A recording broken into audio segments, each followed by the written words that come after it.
Hello বন্ধুরা, তোমরা সবাই কেমন আছো? আশা করি খুব ভালো আছো, আর আমিও খুব ভালো আছি। তো আজকে যাচ্ছিলাম, আমার বরের অনেক দিনের একটা স্বপ্ন ছিল, তো সেটাই আজ পূরণ হতে চলেছে। তো সেখানেই যাচ্ছি, চলো যাওয়া যাক। তো এই যে আমরা এসেছি, আমি, মেয়ে, ওর বাবা এসেছে, দিয়া আর ওর কটা বন্ধু এসেছে। তো দেখো, বলতে বলতে এদিকে বালিরঘাট ব্রিজ পার হয়ে গেলাম। তো যাচ্ছি এখন বহরমপুরে। তো আমরা এখন চলে এসেছি রয়্যাল এনফিল্ড শোরুমে।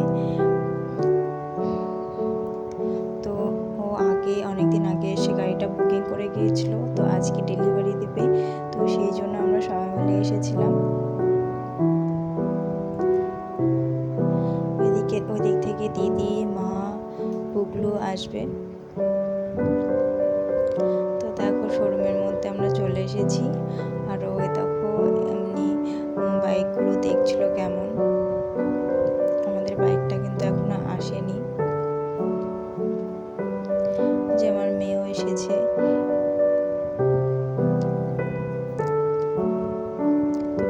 ওখানকার বাইকগুলো ঘুরে ঘুরে দেখছিল কেমন। তারপরে একটা হেলমেট দিল, তো দেখছিল পরে ওর মাথায় ঠিকঠাক সাইজের হয় নাকি। আর বাইকের সঙ্গে তো একটা হেলমেট দিয়েছে, আর একটা নিতে হবে যেহেতু, সেটাই দেখছিল। তারপরে এই যে কিছু সাইন করার ছিল, সেগুলোও করছিল। বাইকের যে কাগজপাতি থাকে সেগুলোতে সাইন করে নিল। আর এদিকে আমার মেয়ে এত দুষ্টু হয়েছে, ওর বাবার কাছে বসবে বলে একটা কার্টুন নিয়ে চলে এসেছে। ওখানে বসবে, তো বসতে পারছে না, কখন থেকে চেষ্টা করছে যে ওখানে বসবে। তারপরে এখানে দাঁড়িয়ে আছে আর আমাকে বলছে, মা আমাকে একটু ভিডিও বানিয়ে দিবা। তো ওকে একটু ভিডিও বানিয়ে দিচ্ছিলাম। তারপরে দেখো, ওর যে হেলমেটটা চলে এসেছে। তো আমাদের এদিকে বাইকটাও চলে এসেছে, ওটা ওপেন হচ্ছে।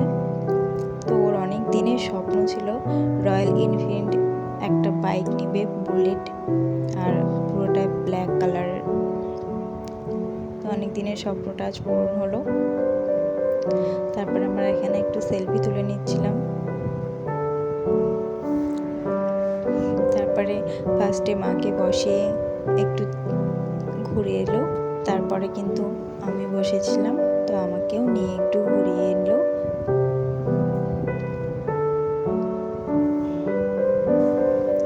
তো তারপরে আমরা এখান থেকে সোজা চলে গিয়েছিলাম বিষ্ণুপুর কালীবাড়িতে, ওখানে পুজো দেব। তাই তো আগে থেকে প্ল্যান ছিল যে বাইকটা নেওয়া হয়ে গেলে আমরা সেই দিনই গাড়িটা পুজো দিয়ে দেবো। তো আমরা কিন্তু সকাল থেকে উপোস আছি, আমি আর ও কিছু না খেয়ে গিয়েছিলাম। তো গিয়ে দেখি মন্দিরটা বন্ধ, 4টের আগে খুলবে না।